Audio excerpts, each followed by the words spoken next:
আসসালামু আলাইকুম সকলকে। তো আজকে হলো আমরা অষ্টম শ্রেণীর যে বিজ্ঞান জেনারেল সায়েন্স ওটার দ্বিতীয় অধ্যায়টা শুরু করছি। আমাদের অধ্যায়ের নাম হচ্ছে কাজ এবং শক্তি, এনার্জি। তো আমরা শক্তি অধ্যায়ের শুরুতে অধ্যায় 2 আমাদের এটা হচ্ছে শক্তি, এবং এই অধ্যায়ে আমরা মূলত কাজ, শক্তি, বিভব শক্তি, গতিশক্তিগুলো সম্পর্কে আলোচনা করবো আর কি। তো আমাদের এই অধ্যায়ের টোটাল আলোচ্য টপিক হচ্ছে এই 5টা। আমরা কাজ এবং শক্তির বেসিক সম্পর্কে বিস্তারিত ধারণা নিব, সাথে বিভব শক্তি কী, গতিশক্তি কী, বল এবং শক্তি সম্পর্ক, ফাইনালি আমরা ক্ষমতার ধারণা টপিকটা বুঝে আমাদের অধ্যায়ের রীতি টানব। ঠিক আছে? তো এই অধ্যায়টা আসলে আমাদের এগুলা বেসিক আমাদের পুরো অধ্যায় জুড়ে। আমরা যখন পরবর্তী ক্লাসে যাব, ক্লাস 9-এ, তখন আসলে আপনাদের এগুলো বিস্তারিত ইলেবোরেট আলোচনা করা হবে। তো এখান থেকে যদি আমরা কনসেপ্টগুলো ক্লিয়ার করে যাইতে না পারি, ওইখানে গিয়ে আমাদের কিন্তু বেশ বিব্রতকর অবস্থায় পড়তে হয়। ঠিক আছে? তো আমাদের উচিত এখান থেকে আমরা সব কনসেপ্ট সুন্দরভাবে ক্লিয়ার করে যাবো। অ্যাটলিস্ট আমাদের বইয়ে যতটুকু দেওয়া আছে ঠিক ততটুকুই। ওকে। তো আমাদের শুরুতে যে আলোচনা করতে হবে সেটা হচ্ছে কাজ সম্পর্কে, কিংবা ওয়ার্ক। কাজ বিষয়টা কি? তো আমরা সচরাচর আমাদের বাস্তবিক জীবনে কাজের যে ডেফিনেশন জানি, সেটা আসলে আমাদের বিজ্ঞানের ভাষার সাথে কখনোই মিলে না। তো আমাদের স্বাভাবিক আমরা যখন কাজের ডেফিনেশন খুঁজতে যাই, তখন আমরা উদাহরণ দিয়ে বলতে পারি, একজন দারোয়ান সারাদিন সে বাসার গেটের সামনে হাঁটাহাঁটি করে বাড়ি পাহারা দিচ্ছেন। তো আমরা আমাদের বাসায় বলি সে কাজ করছে। কিংবা ধরে নেওয়া যাক একজন মানুষ মাথায় কিছু একটা নিয়ে সারাদিন দাঁড়ায় আছেন, তো আমরা বলছি উনি কাজ করছেন। প্রকৃতপক্ষে আসলে উনি কাজ করছেন না। তো বিজ্ঞানের ভাষায় ওনারা কাজ করছেন না। কিংবা স্রোতের টানে কিছু একটা ভেসে যাচ্ছে, কে একজন ওই জিনিসটাকে ধরে রাখছে, তো আমরা বলছি উনি কাজ করছেন। বিজ্ঞানের ভাষায় এটাকে আসলে কাজ বলা হয় না। বিজ্ঞানের ভাষায় কাজ বলা শর্ত হচ্ছে স্মরণ হতে হবে। স্মরণ বিষয়টা কি? স্মরণ হচ্ছে আমাদের একটা ভেক্টর রাশি, যেটা আমরা স্কেলার রাশি দূরত্বকে বোঝাই। সাপোজ যখন আমরা একটা উদাহরণ দিয়ে বলতে পারি, এটা একটা, মনে করেন এটা আমাদের একটা স্থানাঙ্ক এবং 0 পয়েন্ট চিন্তা করা যায়। প্রসঙ্গ কাটাবো। এটা হচ্ছে আপনাদের একটি স্কুল। আমি বলছি আপনারা স্কুলে যান ঠিক এই পথে। সাপোজ যারা একটু দুষ্টামি করতেছে তারা ফার্স্ট এই পথে যাবে, তারপর হচ্ছে এই পথে যাবে, তারপর হচ্ছে ঠিক এই পথে গিয়ে স্কুলে যাবে। তো আমি যদি জিজ্ঞেস করি আপনার টোটাল অতিক্রান্ত দূরত্ব কত, আপনার প্রশ্ন হবে, আমি যদি দূরত্বটা মেনশন করি 3 মিটার, 2 মিটার, 1 মিটার। ওকে। এবং আমি যদি এখানে আরেকটা আঁকি, এটা হচ্ছে সাপোজ আমাদের 4 মিটার। তো আপনারা ছিলেন এখানে, আপনাদের বাসা এখানে, এখান থেকে যাওয়া শুরু করছেন, এখানে দিয়ে এদিকে গিয়েছেন। তো আমি যদি জিজ্ঞেস করি আপনার অতিক্রান্ত টোটাল দূরত্বটা কত, আপনি নিশ্চয়ই বলবেন আমি দূরত্ব অতিক্রম করেছি, এদিকে 3 মিটার গিয়েছি, তারপর 2 মিটার গিয়েছি, 3 দিয়ে 5, এদিকে 1 মিটার গিয়েছি 6, দেন আমার স্কুলে পৌঁছেছি। টোটাল আমার অতিক্রান্ত দূরত্ব হচ্ছে 6 মিটার। এটা হচ্ছে একটা স্কেলার রাশি। আমরা পড়ব স্কেলার রাশি, ভেক্টর রাশি বিষয়গুলো। যে রাশি প্রকাশের জন্য মান এবং দিকের প্রয়োজন সেটা হচ্ছে ভেক্টর রাশি। যে রাশিকে প্রকাশের জন্য শুধু মান দ্বারাই প্রকাশ করা যাবে যে রাশিকে, সেটা হচ্ছে স্কেলার রাশি। সাপোজ ভর একটা স্কেলার স্কেলার রাশি। আমরা যখন তো ওখানে গিয়ে বলি আমাকে 1 কেজি ভরের চাল দেন, আমরা বলি না আমাকে 1 কেজি ভরের চাল দক্ষিণ দিকে দেন, উত্তর দিকে দেন, এরকম কথাটা বলি না, তাই না? বাট যখন আমরা স্মরণ ডিফাইন করব, তাহলে এটা হচ্ছে একটা দূরত্ব। এই দূরত্বের ক্ষেত্রে কিন্তু স্মরণটা নির্দিষ্ট না, আমাদের এই যে দিকটা নির্দিষ্ট না, একবার এই ডিরেকশনে, একবার এই ডিরেকশনে, একবার এই ডিরেকশনে। তো এখানে কিন্তু দিকটা নির্দিষ্ট না। আর যদি আমি জিজ্ঞেস করি এখানে টোটাল স্মরণ কত, স্মরণ আলটিমেটলি হবে এইখান থেকে এতটুকু, এটা হচ্ছে 4 মিটার। এবং স্মরণের জন্য দিকটা নির্দিষ্ট, এই বিন্দু থেকে এই দিকে। তাহলে এটা হচ্ছে স্মরণ। তো এটাই হচ্ছে আমাদের স্মরণ। তাহলে যখন বল প্রয়োগ করা হয়, কোনো বস্তু স্মরণ ঘটে, তখন আসলে কাজ হবে। ওই ব্যক্তিটা যদি নদীর স্রোতের বিপরীতে ভেসে যাওয়া কোনো একটা বস্তুকে না ধরে রেখে উনি যদি ছেড়ে দিতেন, তখনই আমরা বলতাম কাজ হয়েছে। তো একজন ব্যক্তি যখন হেঁটে হেঁটে পাহারা দিবে, তখন কাজ হচ্ছে। তবে উনি যদি বসে বসে পাহারা দেন বাড়িটা, তাহলে কাজ হবে না। এই উদাহরণগুলো আমরা দেখতে পাই।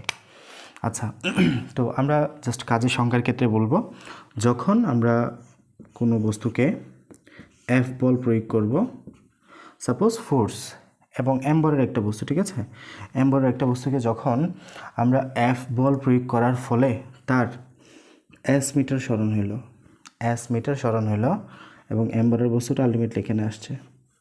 তাহলে এম্বরের কোনো একটা বস্তুকে এফ বল প্রয়োগ করার ফলে যদি তার এস মিটার সরণ হয় তাহলে আমরা বলি এখানে কাজ হয়েছে। কাজের ভ্যালুটা যদি আমরা বলি ওয়ার্কের ডব্লিউ ওয়ার্ক, তাহলে আমাদের কাজের সংজ্ঞাটা হবে, সূত্রটা হবে W equal to F S. তাহলে খুবই সিম্পল কথা, আমরা যখন কোনো বস্তুকে এফ বল দিয়ে এফ বল প্রয়োগ করব এবং বল প্রয়োগের ফলে যদি এটার উপর এস মিটার সরণ হয়, এটার এস মিটার সরণ হয় নির্দিষ্ট দিকে, তখন আমরা বলবো কাজ হয়েছে এবং কাজের ভ্যালুটা হচ্ছে W equal to F S. তাহলে কাজের পরিমাণটা কতটুকু হবে? কাজের পরিমাণ হচ্ছে যতটুকু বল প্রয়োগ করা হয়েছিল সাথে বলের দিকে ঠিক যতটুকু পরিমাণে যতটুকু বল প্রয়োগ করা হয়েছিল গুণন যতটুকু পরিমাণ সরণ হয়েছিল বলের দিকে সেটার গুণফল। তাহলে কাজের পরিমাণটা কি হবে? যতটুকু বল প্রয়োগ করা হয়েছিল গুণফল গুণ আমাদের যতটুকু সরণ হয়েছিল বল প্রয়োগের কারণে, এটা হচ্ছে আমাদের কাজের পরিমাণ। হ্যাঁ, তো এভাবে আমরা বলতে পারি কাজের যে ডেফিনেশন, ওটা যখন বল প্রয়োগ করে কোনো বস্তু সরণ হয় বলের দিকে তখন আমরা বলি কাজ হয়েছে কিংবা কাজ সম্পাদন হয়েছে। আচ্ছা, তো এটা হচ্ছে আমাদের বেসিক যে ধারণা কাজের ওই জিনিসটা। এবার আমরা যদি দেখতে পাই বলের একক হচ্ছে, আমরা জানি কি বলের একক হচ্ছে নিউটন, বলের একক হচ্ছে নিউটন। সরণের একক কি? সরণের একক হচ্ছে মিটার। তাহলে কাজের একক আমরা কি পাচ্ছি? Newton metre. এই নিউটন মিটারকে আমরা কি বলতে পারি? জুল বলতে পারি। নিউটন মিটারকে আমরা কি বলতে পারি? জুল বলতে পারি। তাহলে কাজের এসআই একক হচ্ছে জুল। এই এসআই এককে, এটাই হচ্ছে আমাদের এসআই একক। হ্যাঁ, এসআই একক হচ্ছে আমাদের জুল। আচ্ছা, তো যখন আমরা এখানে একটা ইট থাকে, যখন ইটকে আমরা বল প্রয়োগ করব তখন যখন সেটার সরণ ঘটবে তখন আমরা বলছি কাজ হয়েছে। তো এরকম একটা উদাহরণ আমাদের বইয়ে দেওয়া আছে। হ্যাঁ, আচ্ছা, তো কাজের আমরা ফাইনালি যে এটা পাচ্ছি, কাজের ভ্যালু হচ্ছে W equal to F S, বল এবং সরণের যে গুণফল ওটা। আচ্ছা, তো কাজের সাথে আমাদের শক্তিরও যে মানে একটা ইয়ে আছে, বা কাজ এবং শক্তি আসলে আক্ষরিক অর্থে ভিন্ন হলেও এরা জাস্ট ডেফিনিশনগতভাবে কিন্তু এরা এক। আমাদের কাজ এবং শক্তি যে কনসেপ্ট ওটা, শক্তি হচ্ছে কাজের পরিমাপ, মানে টোটাল কতটুকু কাজ হয়েছে সেটার পরিমাপটাই হচ্ছে আমাদের শক্তি। ঠিক আছে, শক্তি বা এনার্জি। তাহলে শক্তি বা এনার্জি হচ্ছে ঠিক যতটুকু কাজ হয়েছে ওটার পরিমাপ। শক্তি বা এনার্জি হচ্ছে যতটুকু কাজ হয়েছে সেটার পরিমাপ। শক্তি হচ্ছে আমাদের কাজের পরিমাপ এবং এই ক্ষেত্রে এটা আমাদের এর মতোই, কাজের মতোই। কাজের একক যেমন আমার জুল, শক্তির এককও জুল। শক্তির এককও কত? জুল। তাহলে কাজ এবং শক্তি অলমোস্ট একই এবং শক্তির একক কি? শক্তির একক হচ্ছে জুল। শক্তির একক জুল। ওকে, তো পৃথিবীতে শক্তির সৃষ্টিও নাই, শক্তির বিনাশও নাই। তো পৃথিবীতে শক্তি যতটুকু ছিল ঠিক ততটুকুই আছে, ঠিক ততটুকুই থাকবে। এটা হচ্ছে শক্তির নিত্যতা। তাহলে শক্তির পরিমাপ হচ্ছে, কাজের পরিমাপ হচ্ছে আমাদের শক্তি এবং শক্তির পরিমাপ কিন্তু আমাদের নির্দিষ্ট। হ্যাঁ, কাজের পরিমাপ হচ্ছে আমাদের শক্তি, শক্তির পরিমাপ নির্দিষ্ট। পৃথিবীতে শক্তির জাস্ট রূপান্তর সম্ভব হয়, এক রূপ থেকে অন্য রূপে যায়, কখনোই শক্তির সৃষ্টি হয় না, কখনো বিনাশ হয় না। ঠিক আছে, তো শক্তির সৃষ্টি নাই, শক্তির কোনো বিনাশ নাই, শক্তি জাস্ট এক রূপ থেকে অন্য রূপে রূপান্তরিত হয়। আমরা যদি এরকম একটা উদাহরণ দেখি, তো আমরা এর আগে বলেছি যখন একটা ইট একটা নির্দিষ্ট জায়গায় ছিল তখন সেটাকে আমরা জাস্ট এক জায়গা থেকে অন্য জায়গায় নিয়ে রাখলাম। তাহলে কাজের ফলে আমাদের কী হলো? সরণ হলো। হ্যাঁ, কাজের ফলে সরণ হতেই হবে, তাইলে আমাদের কাজ হবে। আমরা যদি শুধু বল প্রয়োগ করি তাহলে কিন্তু কোনো সরণ হবে, যদি না হয় বল প্রয়োগ করার ফলে যদি কোনো সরণ না হয় তাহলে কাজটা হবে না। আমি এখানে বল দিলাম, বল প্রয়োগ করে এটার কোনো সরণ হইলো না, অনেক বেশি বল দিলাম তারপরেও সরণ হইলো না, আলটিমেটলি কোনো কাজ হইলো না। আমি যদি একটা দেয়ালকে ধাক্কা দেই, দেয়ালের যদি কোনো পরিবর্তন না হয় সরণের, তাহলে আমাদের কাজ হবে বলা যায় না। তাহলে বল প্রয়োগ করে আমাদের সরণ হইতে হবে, তাইলে আমাদের বলা যায় কাজ হয়েছে। ওকে, তাহলে আমাদের এখানে আমরা যখন হাত দিয়ে আমরা ইটটাকে সরালাম আমাদের সরণ হইলো, কাজ হইলো। আচ্ছা, তো এখানে আমাদের কাজের পরিমাপটা হচ্ছে শক্তি, আমরা শক্তির কনভার্সনটা দেখছি। তো আমাদের এখানে আমাদের কাজটা কীভাবে, ইটটা কীভাবে সরলো? আমাদের হাতের কারণে। হ্যাঁ, তাহলে শক্তির একটা রূপান্তর হইলো কেন? কীভাবে? হাতের মাধ্যমে। হাত থেকে শক্তি পেলে, হাত শক্তি পেলে দেহে সঞ্চিত রাসায়নিক শক্তি হিসেবে। আমরা জানি আমাদের মেটাবলিজমের মাধ্যমে আমরা যখন খাই, এন্ড প্রোডাক্ট অফ ডাইজেশন শর্করা থেকে আমরা পাই আপনাদের গ্লুকোজ, তারপর হচ্ছে অ্যামিনো অ্যাসিড পাই প্রোটিন থেকে, তারপর স্নেহজাতীয় খাদ্য থেকে আমরা গ্লিসারল, ফ্যাটি অ্যাসিড এগুলো পাই। ফাইনালি এগুলো দেহে সঞ্চিত থাকে, সঞ্চিত হয়ে আমাদের মেটাবলিজম ঘটি, আমাদের এটিপি থেকে আমরা শক্তি পাই, তাই না? এগুলো দিয়ে আমরা কাজ করি। আচ্ছা, তো এই রাসায়নিক শক্তি পাইছি থেকে খাবার থেকে, শর্করা, আমিষ, স্নেহ, মাছ, মাংস, রুটি, এগুলো থেকে আমরা পাই হচ্ছে আমাদের খাবারটা। তো খাবারটা আসে থেকে, খাবারটা শক্তি পাই রুটি থেকে, কিংবা আমরা যখন ধান গম খাই তখন ডিরেক্টলি রুটি থেকে, কিংবা যখন আমরা মাংস জাতীয় কোনো কিছু খাই, হাঁস, মহিষ, গরু, এগুলো যখন আমরা খাই তখন আমরা মাংস থেকে আসলে আমাদের শক্তিটা পাই, খাবারের যে এটা। তো এই মাছ, মাংস বা হাঁস, মুরগি আবার থেকে শক্তি পায়, তারা খায় ঘাস থেকে তারা শক্তিটা পায়। তাহলে এদের শক্তিটা আসলো ঘাস থেকে। ঘাস থেকে পায়? ঘাস আমরা জানি ফটোসিনথেসিস ঘটাবে তারা, আলোর উপস্থিতিতে। আলো সিনথেসিস তৈরি করা, কী তৈরি করা? সালোক সংশ্লেষণ প্রক্রিয়া খাদ্য তৈরি করা। তাহলে ঘাস আমরা জানি তো ক্লোরোফিল থাকবে, আলোর উপস্থিতিতে খাদ্য তৈরি করবে। সালোক, মানে হলো হ্যাঁ, লোক মানে হলো আলো, সংশ্লেষণ মানে তৈরি করা। আলোর উপস্থিতিতে কোনো কিছু তৈরি করার প্রক্রিয়া হচ্ছে সালোক সংশ্লেষণ। আলোর উপস্থিতিতে উদ্ভিদ শর্করা জাতীয় খাদ্য তৈরি করে কিংবা গ্লুকোজ তৈরি করে, যেটাকে আমরা বলছি সালোক সংশ্লেষণ। সালোক সংশ্লেষণ প্রক্রিয়ায় এই গাছটা খাদ্য তৈরি করে। এবং এই সালোক সংশ্লেষণ প্রক্রিয়া কীভাবে ঘটে? আলোর উপস্থিতিতেই ঘটে, সূর্যের আলোর উপস্থিতিতে ঘটে। এই সূর্যে আমরা জানি কীভাবে এই শক্তি উৎপন্ন হয়? এটা হচ্ছে ফিউশন বিক্রিয়ার মাধ্যমে।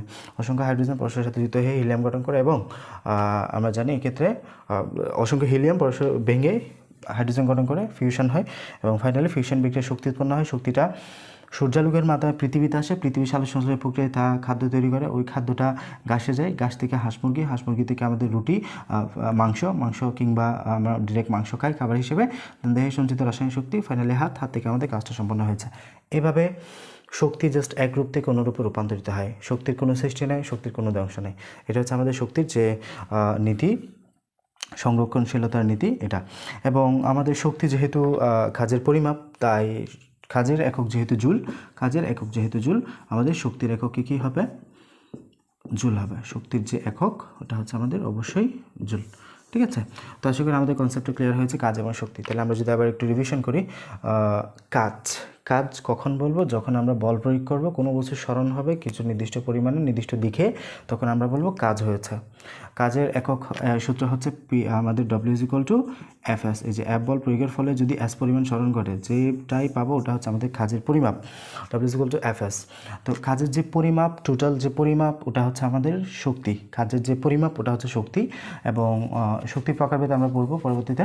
তো শক্তির একক হচ্ছে জুল। যেহেতু কাজের যে পরিমাপ এটাও একটা কাজ, তাই কাজের যে পরিমাপ এটা যেহেতু শক্তির এককে আমাদের কী হবে? জুল হবে। এবং শক্তির যে নিত্যতা, এখান থেকে আমরা জানি শক্তির কোনো সৃষ্টি নেই, শক্তির কোনো ধ্বংস নাই, শক্তি এক রূপ থেকে অন্য রূপে রূপান্তরিত হয়। আমরা একটা উদাহরণের মাধ্যমে বিষয়টা বোঝার চেষ্টা করেছি। তো বিভব শক্তি বা পটেনশিয়াল এনার্জি বা ইপি, এটা কি? পটেনশিয়াল এনার্জি বা বিভব শক্তি।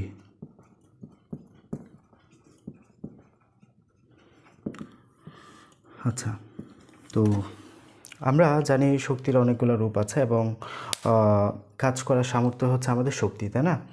তো আমাদের যখন একটা বস্তুকে তার জায়গা পরিবর্তন করা হবে, যখন কাজের সঞ্চয় করা হবে, কোনো বস্তুর উপর কাজ করা হবে, তখন সে তার মাঝে শক্তির পরিবর্তন হয় কিছুটা। তো একটা রাবারকে যখন এই অবস্থায় থাকবে, তাকে যখন টেনে লম্বা করা হবে, তখন তাকে টেনে লম্বা করা হয়েছিল, যখন ছেড়ে দিব সে কিন্তু আবার ছোটো হয়ে যাবে, কিংবা ইলাস্ট্রিসিটির কারণে সে আবার আগের অবস্থায় ফিরে আসবে। আমরা তো তাকে টেনে লম্বা করেছিলাম, বাট আমরা কি তাকে এইরকম করে ঠেলে দিয়েছি? তারপরেও কেন সেই অবস্থায় ফিরে আসলো আবার? তাহলে যখন আমরা তাকে স্বাভাবিক অবস্থা থেকে টেনে লম্বা করেছিলাম, নিশ্চয়ই তার মাঝে একটা শক্তি জমা হয়েছে, শক্তি সঞ্চয় হয়েছে, যে শক্তির জন্য এটা আবার আগের অবস্থায় ফিরে আসছে। ওই শক্তির পরিমাণটা হচ্ছে আমাদের বিভব শক্তি বা পটেনশিয়াল এনার্জি। ঠিক আছে? তো আমাদের এরকম কিছু উদাহরণ দেওয়া আছে। যখন আমরা আর্চকে যখন আমরা এরকম টেনে লম্বা করি, তখন এখানে গুলতি রাখলে সামনের দিকে এগিয়ে যায়। তো এটা হচ্ছে আমাদের বিভব শক্তির জন্য হয়, যখন এখানে লম্বা করা হয়েছিল, বিভব শক্তি জমা হয় এবং যখন ছেড়ে দেওয়া হয় বিভব শক্তির গতিশক্তি পরিণত হয়ে আমাদের আলটিমেটলি বস্তুটা সামনের দিকে এগিয়ে যায়।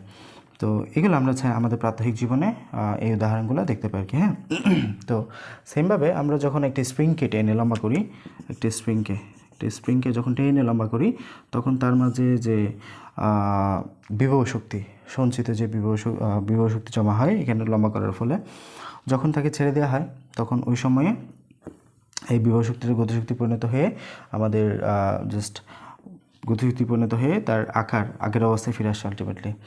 আচ্ছা, তো যখন আমাদের কোনো একটা বস্তুকে টেবিলের উপর রেখে আবার ছেড়ে দেওয়া হবে, যখন কোনো একটা বস্তুকে টেবিলের উপর রেখে আবার ছেড়ে দেওয়া হবে, তখন আচ্ছা, টেবিলের উপর রাখা হচ্ছে, হ্যাঁ, টেবিলের উপরে নিয়ে যাওয়া হচ্ছে। এখানে কোনো একটা বস্তু ছিল উপরে, আমাদের এই বস্তুটাকে এই উচ্চতায় নিয়ে রাখা হয়েছে।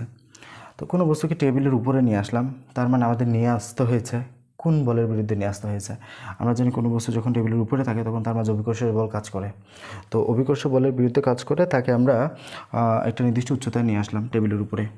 তো যখন তাকে এখান থেকে ছেড়ে দিব সে নিচে পড়ে যাবে এবং আলটিমেটলি এখানে সঞ্চিত বিভব শক্তিটা গতিশক্তিতে পরিণত হয়ে সেখানে আসবে। আচ্ছা, তো আমরা তো তাকে কষ্ট করে উপরে নিয়ে গেছি, তাই না? ছেড়ে দেওয়ার ফলে আমরা তো তাকে নিচে নামাই নাই নিজে হাতে ধরে, তারপরে সে কেন পড়ে গেছে? এর কারণ হচ্ছে তাকে কেউ নিচের দিকে টানছে। ওই টানার পরিমাণটা হচ্ছে অভিকর্ষজ বল, অভিকর্ষ বল, মাধ্যাকর্ষণ বল, এবং এই টানার ফলে অভিকর্ষজ ত্বরণকে কাজে লাগিয়ে সে নিচের দিকে পড়ে গেছে। এবং কোন শক্তির খাটিয়ে সে নিচে পড়ছে?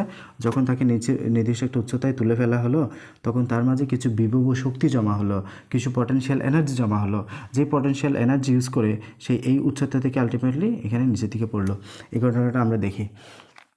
আচ্ছা, তো এখানে যদি আলটিমেটলি আমরা আরেকটা সিনারিও দেখি, এখানে একটা আমাদের বস্তু যদি রাখা হয় এটাতে, এখানে যদি একটা বস্তু রাখা হয় এবং মানে একটা টেবিলের একটা নির্দিষ্ট উচ্চতা একটা বস্তুকে উঠিয়ে রাখা হলো আর কি, এতটুকু উচ্চতা রাখা হলো এবং এই উচ্চতা একটা স্প্রিং রাখা হলো। হ্যাঁ, এখানে একটা স্প্রিং রাখা হলো।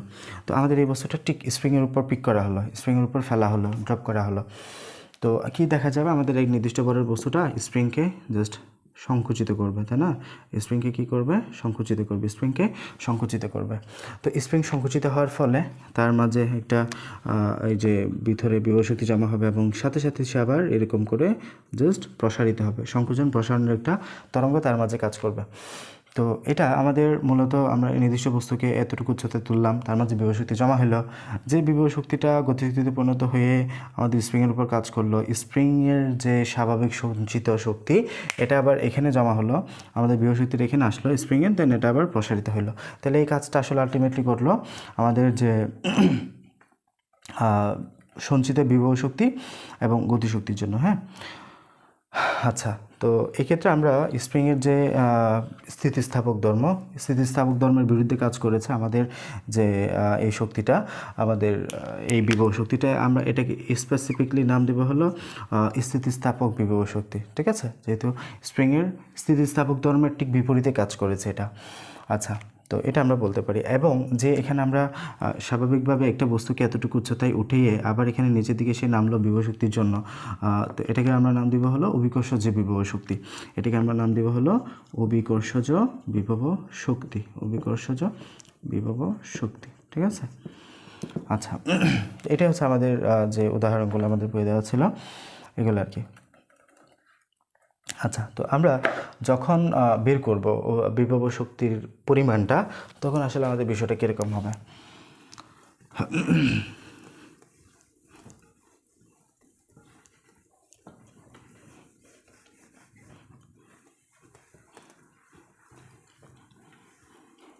আচ্ছা, তো আমরা বের করছি বিভব শক্তির পরিমাণটা। হ্যাঁ, তো আমরা অভিকর্ষ যে বিভব শক্তি বের করি,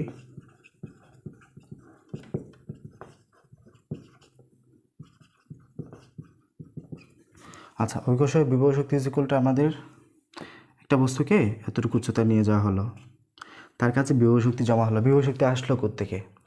ওই পরিমাণ বিভব শক্তি তার কাছে জমা হয়েছে যতটুকু কাজ করা হয়েছে অভিকর্ষ বলের বিরুদ্ধে কাজ করতে গিয়ে। যতটুকু পরিমাণ অভিকর্ষ বলের বিরুদ্ধে কাজ করা হয়েছে ঠিক ততটুকু পরিমাণই অভিকর্ষ যে বিভব শক্তি তার মাঝে জমা হবে। ঠিক আছে? তাহলে একটা বস্তুকে যখন আমরা সারফেস থেকে উপরের দিকে তুললাম তখন কার বিরুদ্ধে কাজ করা হয়েছে? অভিকর্ষজ বলের বিরুদ্ধে। অভিকর্ষজ বলের বিরুদ্ধে যে পরিমাণ কাজ করা হয়েছে ঠিক সেই পরিমাণই শক্তি এখানে অভিকর্ষজ বিভব শক্তি হিসেবে জমা থাকবে। সিম্পল। আচ্ছা, তো এখানে আমাদের অভিকর্ষজ বিভব শক্তি মানে কি? আমাদের টোটাল অভিকর্ষ বলের বিরুদ্ধে সম্পাদিত কাজ। অভিকর্ষ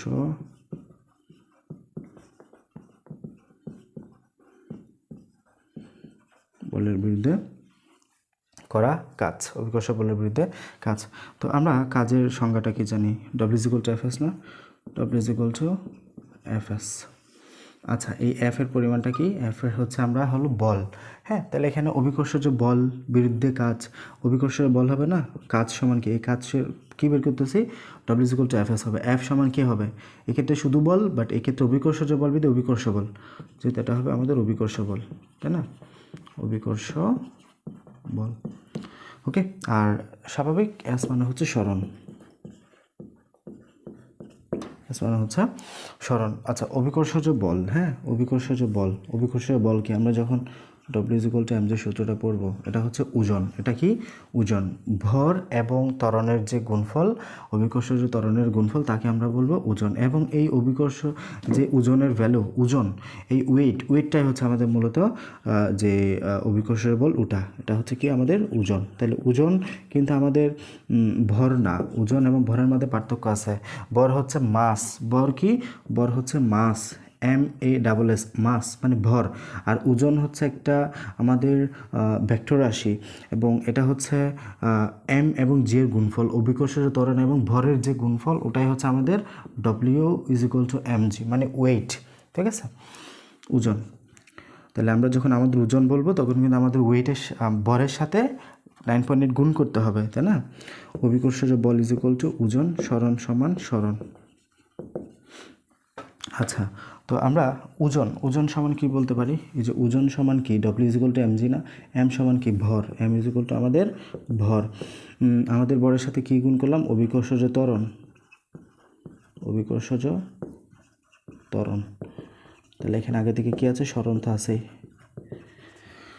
আচ্ছা, তো আমরা বরকে বলি কি? বরকে বলি এম। বরকে বলি কি? এম। মাস, অভিকর্ষ ত্বরণ মানে জি। সরণকে বলি কি? এস। আর এদিকে এটা কি বের করতেছি? অভিকর্ষের বিভব শক্তি, যেটা হচ্ছে আমাদের ডব্লিউ, কিংবা যেহেতু বিভব শক্তি বলছি এক্স্যাক্টলি আমরা বলবো পটেনশিয়াল এনার্জি বা ইপি। পটেনশিয়াল এনার্জি বা ইপি mg/s। হ্যাঁ, mg/s। এবং এক্ষেত্রে আমাদের সরণটা আমাদের নির্দিষ্ট উচ্চতায় উঠাইলাম না, এখানে নির্দিষ্ট উচ্চতায় উঠাইলাম না, উচ্চতাকে আমরা হাইট বলতে পারি। তো এটাকে এস এর জায়গায় আমরা এক্স্যাক্টলি আর একটু মডিফাই করে mgh বলতে পারি। ঠিক আছে? ওকে, তাহলে আমরা আমাদের অভিকর্ষজ বিভব শক্তির সূত্র পাচ্ছি কি? W=mgh, কিংবা কিংবা EP=mgh। তাহলে পটেনশিয়াল এনার্জি না, আমরা যে সূত্র পাচ্ছি এটা হচ্ছে E=mgh।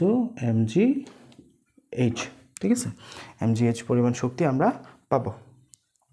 তো এটা হচ্ছে আমাদের যে বিভব শক্তির ধারণা। তাহলে বিভব শক্তি আমরা কখন পাবো? যখন নির্দিষ্ট উচ্চতায় কোনো বস্তু ঘটানো হবে, তার মাঝে বিভব শক্তি সঞ্চার হবে, যে বিভব শক্তিকে ইউজ করে সে নিচের দিকে পড়বে। এবং ফাইনালি আমরা বিভিন্ন উদাহরণের মাধ্যমে ফাইনালি আমরা অভিকর্ষজ বিভব শক্তি সম্পর্কে ধারণা পেয়েছিলাম। অভিকর্ষজ বিভব শক্তি মানে হচ্ছে অভিকর্ষ বলের বিরুদ্ধে সম্পাদিত কাজ। কাজ মানে W=Fs। এফকে এখানে বল মানে অভিকর্ষজ বলটা, এস মানে হচ্ছে সরণ, এইচ।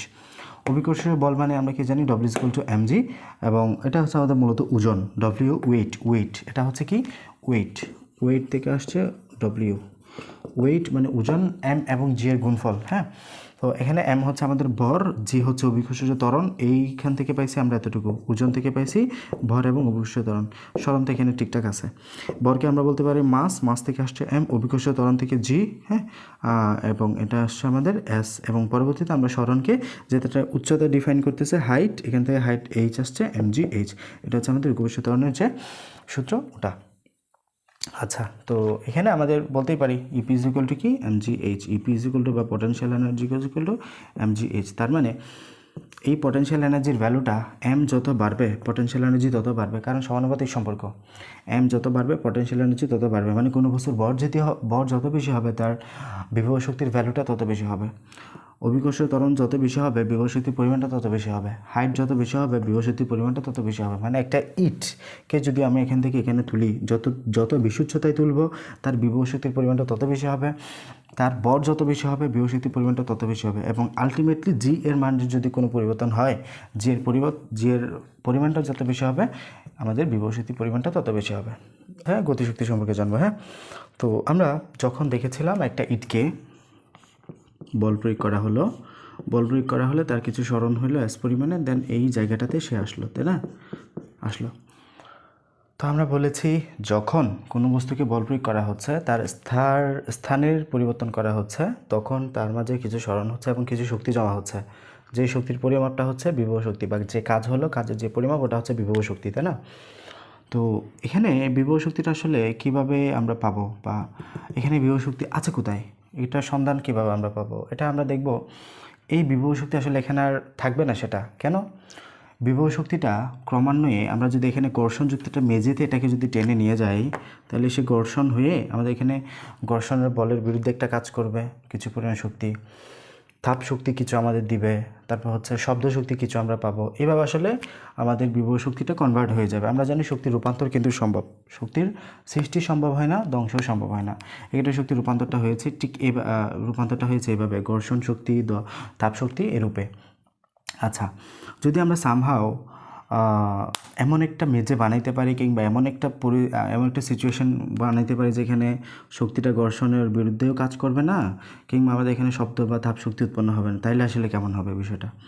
আর যখন আমরা উপর থেকে কিছু ছেড়ে দিই, তারপরে কিন্তু ঘর্ষণ বল কাজ করে এখানে। কেন? বাতাসের বাধার বিরুদ্ধে কাজ করতে হয়, বাতাসের সাথে ঘর্ষণ বল বা সান্দ্রতা কাজ করে।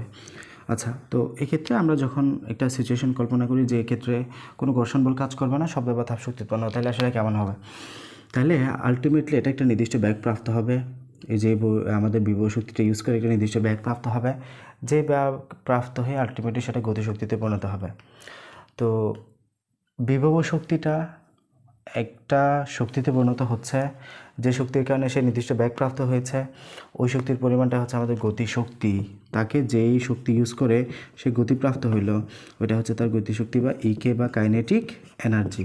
ওকে, এটা হচ্ছে আমাদের কাইনেটিক এনার্জি। তাহলে আমাদের যখন সে স্থির অবস্থায় ছিল, তার কাছে কোন শক্তি ছিল? W=Fs শক্তি। তাকে যখন গতিশীল করা হলো, এই Fsটা ইউজ হয়ে এটা গতিতে শক্তিতে পরিণত হইল।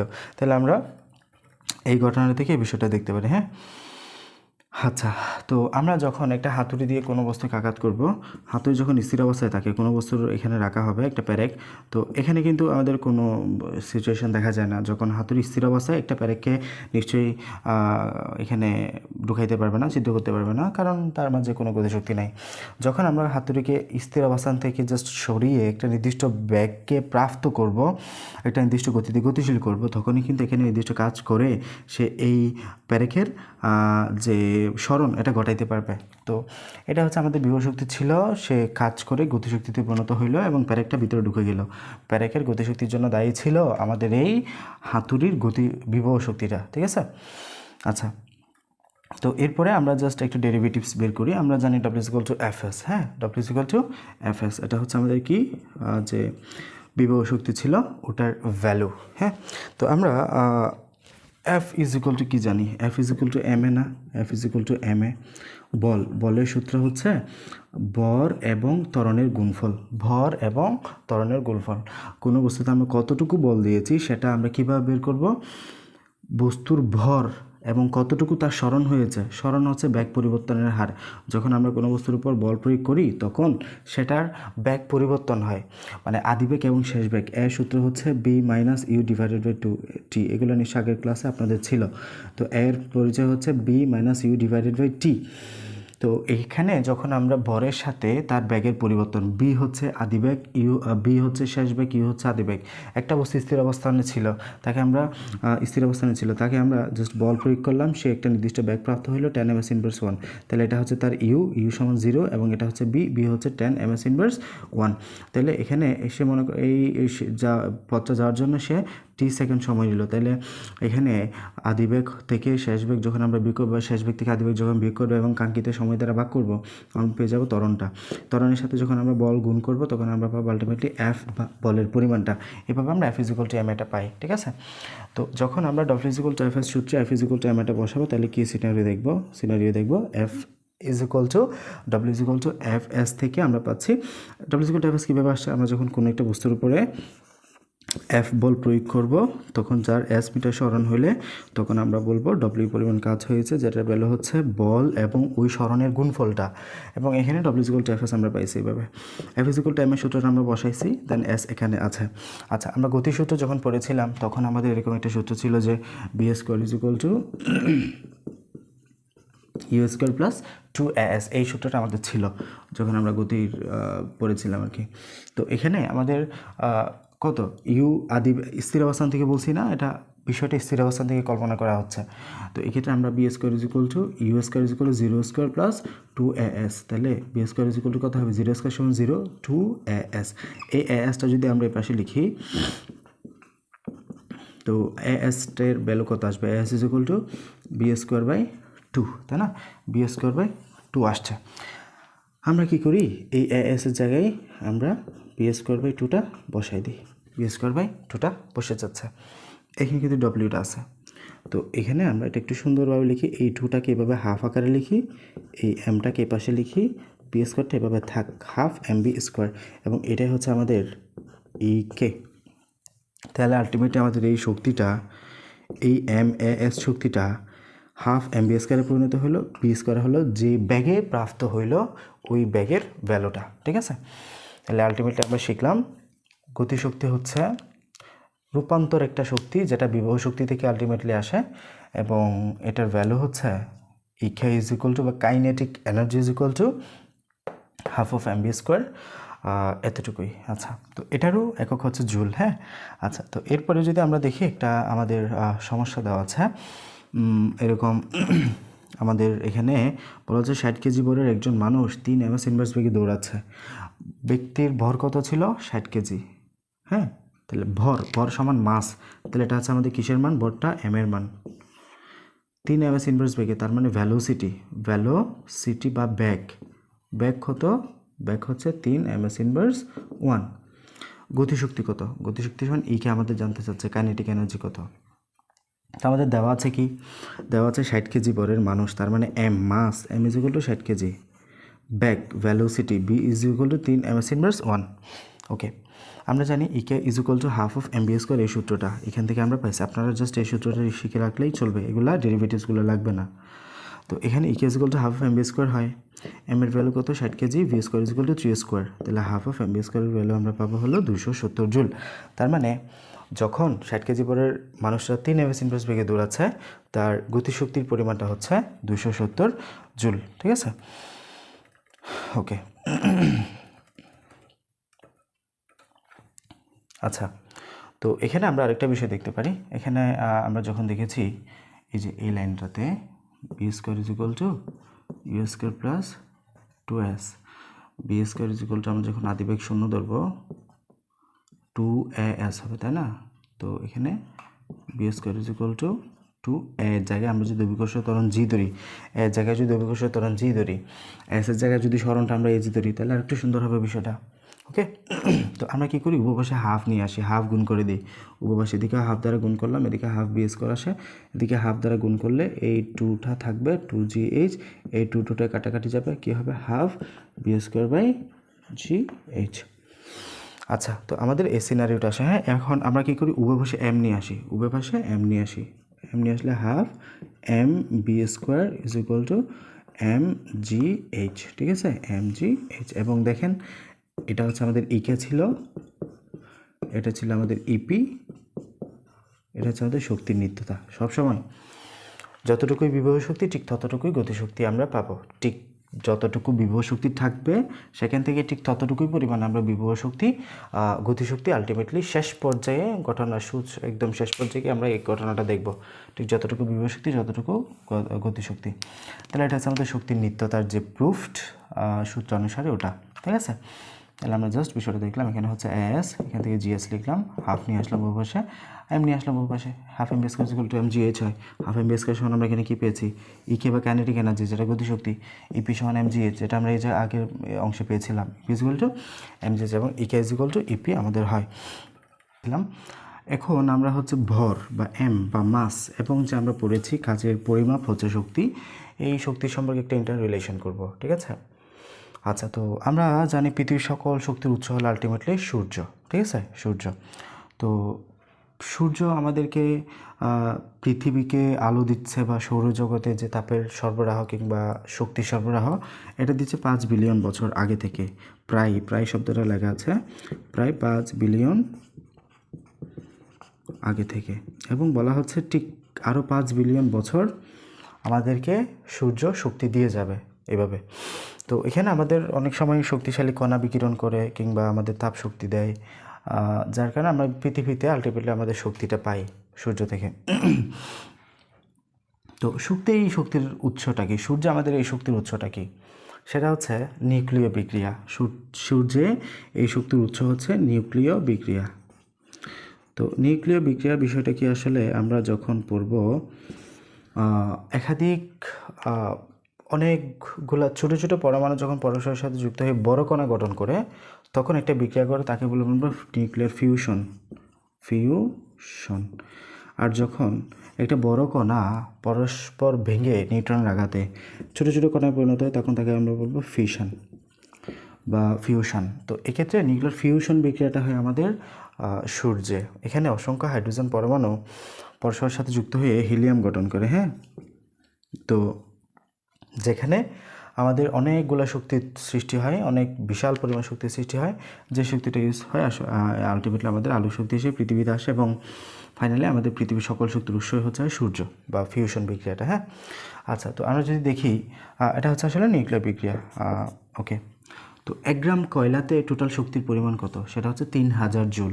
1 গ্রাম কয়লাতে, যেহেতু আমরা জানি শক্তির একক জুল, 1 গ্রাম কয়লাতে টোটাল শক্তির যে পরিমাণ ওটা হচ্ছে 3000 জুল, ঠিক আছে? এটা হচ্ছে আমাদের একটা জীবাশ্ম জ্বালানি, কয়লা। সেম 1 গ্রাম পদার্থ, সেটা আমাদের যে কোনো রাসায়নিক পদার্থ হতে পারে। তো স্পেসিফিক কিছু পদার্থ আছে, যদিও আমাদের 1 গ্রাম রাসায়নিক পদার্থ থেকে আমরা অ্যাপ্রক্সিমেটলি 9-এর পরে 13টা শূন্য দিলে যে সংখ্যাটা পাবো, বিশাল পরিমাণ সংখ্যা, ঠিক তত জুল শক্তি আমরা পাবো এখান থেকে, আমরা 1 গ্রাম পদার্থ থেকে, ঠিক আছে? তো এই শক্তিটা আসলে কীভাবে আসে? এই শক্তিটা আসে আমাদের E=mc² সূত্রের মাধ্যমে। আইনস্টাইনের যুগান্তকারী একটা সূত্র ছিল, ভর এবং শক্তির মাঝে সম্পর্কের নির্দেশকারী একটা সূত্র। এর পরিমাণ হচ্ছে এনার্জি, এর যে পরিচয়টা হচ্ছে এনার্জি, এম হচ্ছে ভর, সি হচ্ছে আলোর বেগ, ঠিক আছে? 3 লক্ষ কিলোমিটার আলোর বেগ। তো এক্ষেত্রে আমাদের যে বিষয় 3 লক্ষ কিলোমিটার পার সেকেন্ড। তো এক্ষেত্রে E=mc² সূত্রের মাধ্যমে নিউক্লিয়ার ফিউশন বিক্রিয়াটা হয়ে এখানে এই পরিমাণ ভরের জন্য, 1 গ্রাম ভরের জন্য আমরা ঠিক এতটুকু জুল শক্তি পাই, ঠিক আছে? আচ্ছা, তো এটাকে যখন বর্গ করা হবে, এখানে c² না সূত্রে, সি এর মান হচ্ছে 3 × 10⁸ ms−1 আর কি, হ্যাঁ। 3-এর পরে আমাদের 8টা শূন্য এখানে। তো এক্ষেত্রে আমাদের এটাকে যখন c² করা হবে, তখন এটা 3 থেকে 9 হবে এবং 8টা শূন্য 16টা শূন্য হয়ে যাবে। তাহলে এখানে 9-এর পরে ঠিক 16টা শূন্য দ্বারা গুণ করলে আমরা c² ভ্যালু পাবো। ঠিক তার সাথে যখন আমরা বড়টা গুণ করব, তখন আমরা পাবো এর মানটা। ঠিক অতটুকুই এনার্জি আমরা পৃথিবীতে পাচ্ছি সূর্য থেকে, আচ্ছা, বা আমাদের যে পদার্থ থেকে। তো আমরা পদার্থ থেকে আমরা এইভাবে এত বিশাল পরিমাণ শক্তির উৎস পাইতে পারি কিন্তু। এবং আমাদের যে রূপপুর পারমাণবিক বিদ্যুৎ কেন্দ্র, এখানে কিন্তু নিউক্লিয়ার ফিউশন বিক্রিয়ায় আমাদের এই শক্তির যে ভাণ্ডার বা শক্তির যে উৎপাদন, ওটা কিন্তু করা হচ্ছে বিদ্যুৎ কেন্দ্রে আর কি। আচ্ছা, তো এখন যদি আমরা দেখি নিউক্লিয়ার ফিউশনটা আলটিমেটলি কেমন হয়, তো আমাদের বইয়ে একটা উদাহরণ দেওয়া আছে ইউরেনিয়াম হচ্ছে আমাদের একটা পর্যায়সারণীর মৌল। তো এখানে আমরা দুটো আইসোটোপ পাবো। আইসোটোপ মানে হচ্ছে আমাদের এক্ষেত্রে প্রোটন সংখ্যাটা সমান, নিউট্রন এবং বর সংখ্যাটা ভিন্ন। হ্যাঁ, তো আমরা যদি বিস্তারিত আছে কিনা আমি জানি না আপনাদের আইসোটোপের বিষয়ে। ইউরেনিয়াম 235 একটা আইসোটোপ।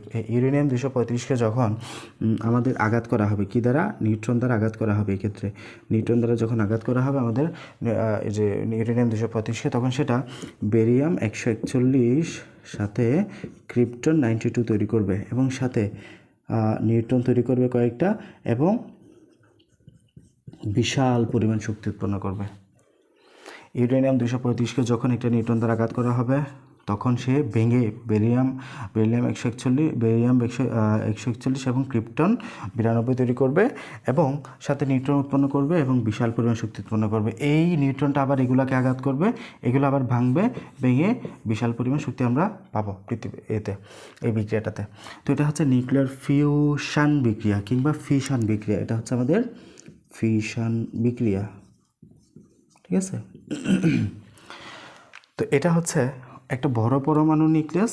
বড় পরমাণু নিউক্লিয়াসটা নিউট্রনের আঘাতে ভাঙতেছে, ছোট পরমাণু নিউক্লিয়াসে পরিণত হচ্ছে, আমরা বিশাল পরিমাণে শক্তি পাচ্ছি। এটা হচ্ছে নিউক্লিয়ার ফিউশন বিক্রিয়া। এবং আমাদের যে রূপপুর পারমাণবিক বিদ্যুৎ কেন্দ্র, এই রূপপুর পারমাণবিক বিদ্যুৎ কেন্দ্রে এই পদ্ধতিটা ব্যবহার হচ্ছে।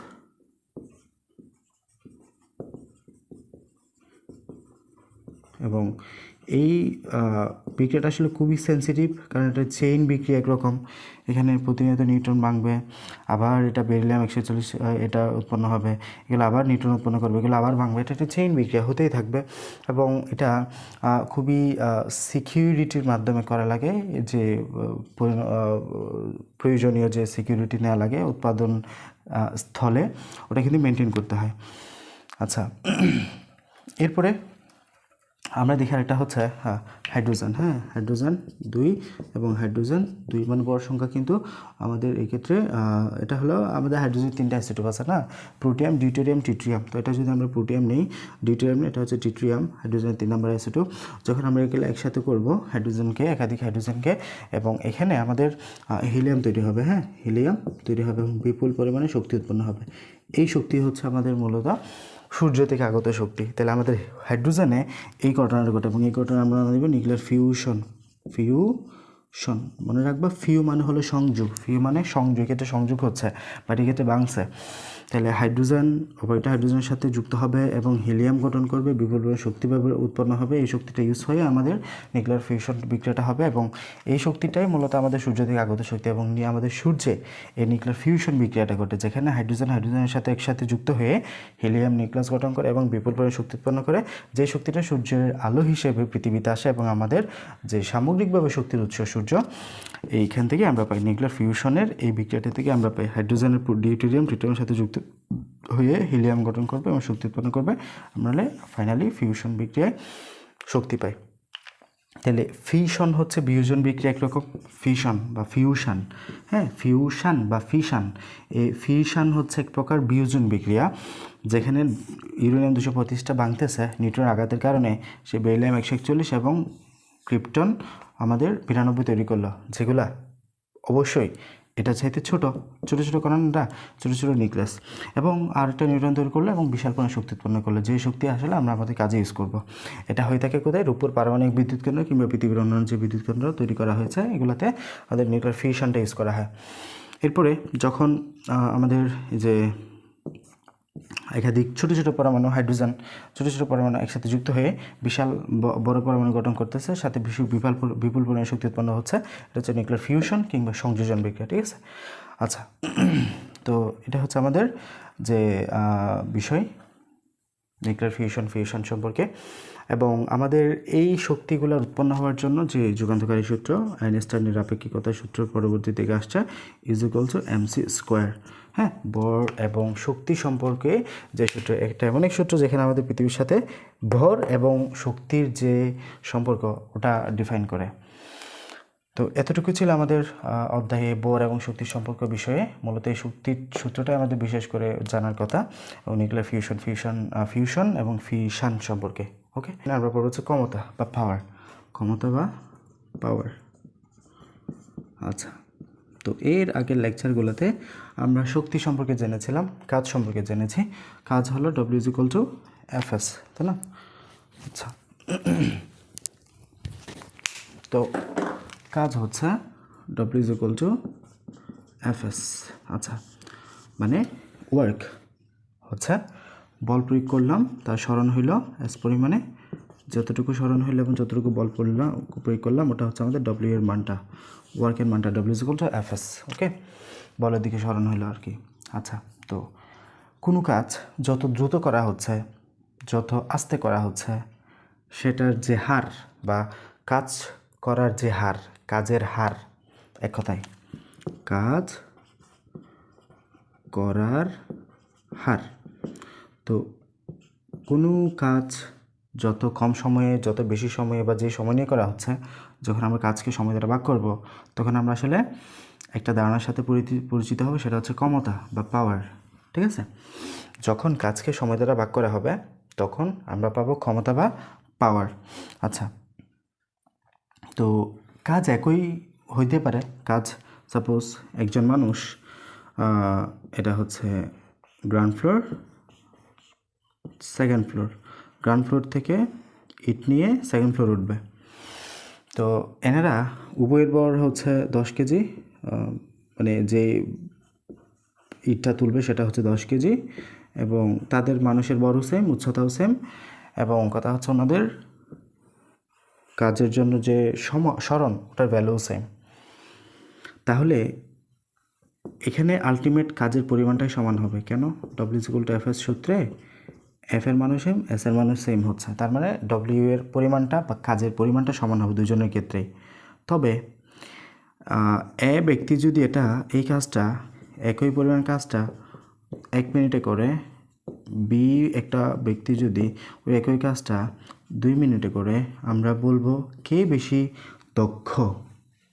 নিশ্চয়ই 1 মিনিটে যে করেছে, কম সময়ে যে করেছে এ ব্যক্তি, তাকে আমরা বেশি দক্ষ বলবো। বিজ্ঞানের ভাষায় আমরা এটা বলবো ক্ষমতা।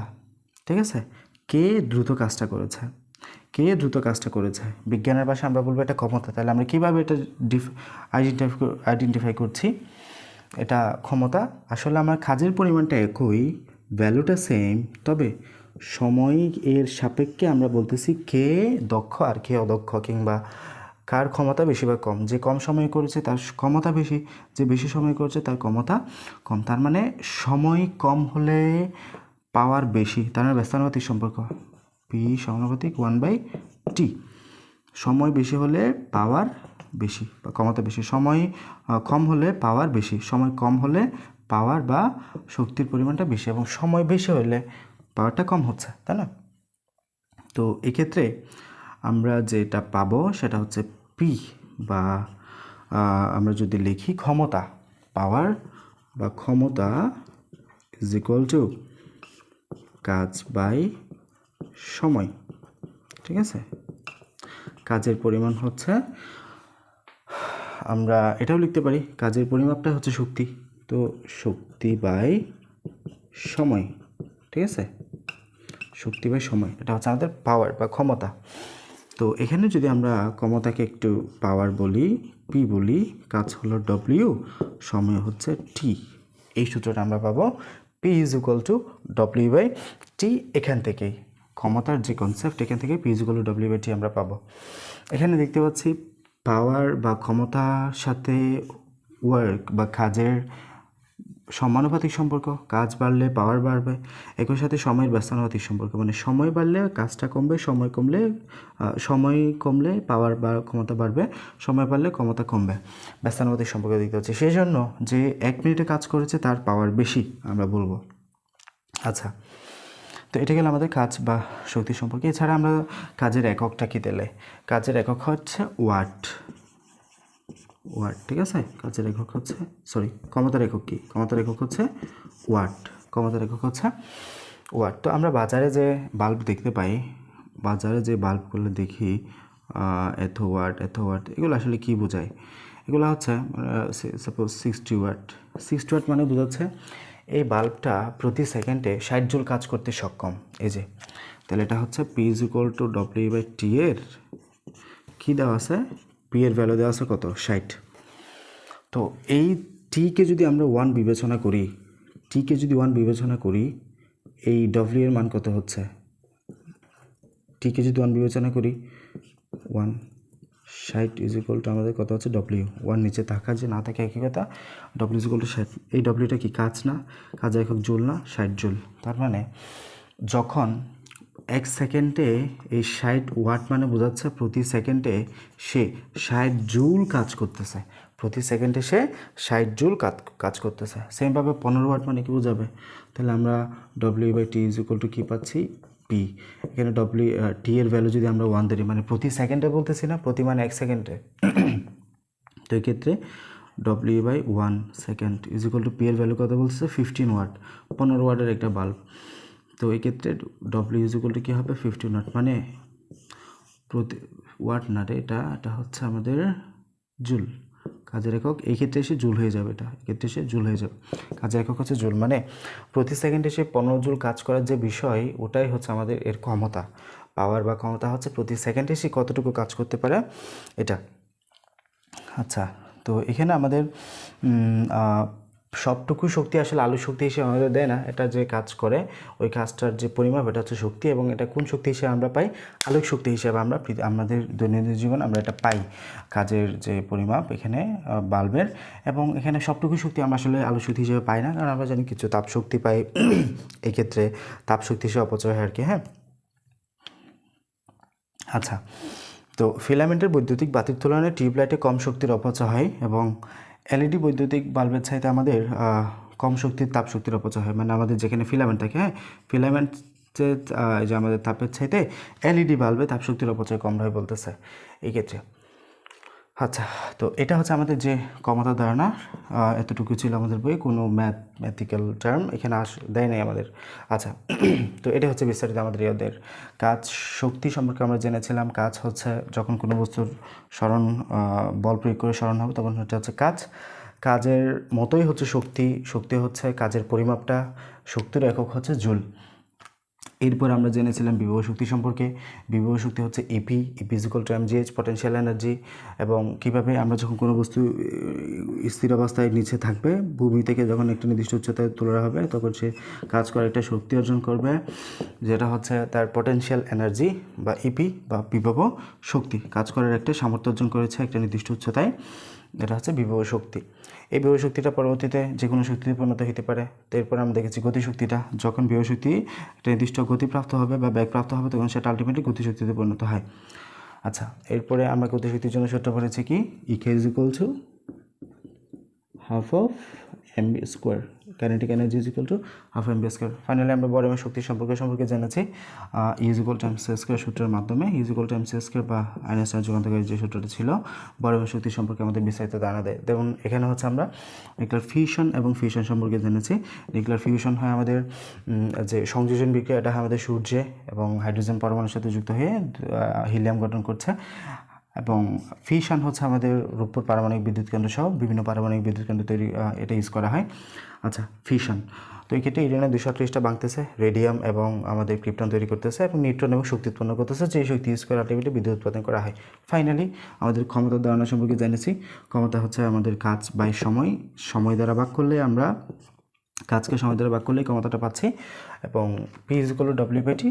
দেন আমরা এর একক জানি হচ্ছে ওয়াট, ক্ষমতার একক হচ্ছে ওয়াট, এবং আমরা উদাহরণ দিয়ে পড়েছি একটা বাল্বের ক্ষেত্রে 60 ওয়াট বাল্ব বলতে বোঝায় প্রতি সেকেন্ডে এসে 60 জুল কাজ করতে সক্ষম। তো আমাদের অধ্যায় যতটুকুই। আসসালামু আলাইকুম।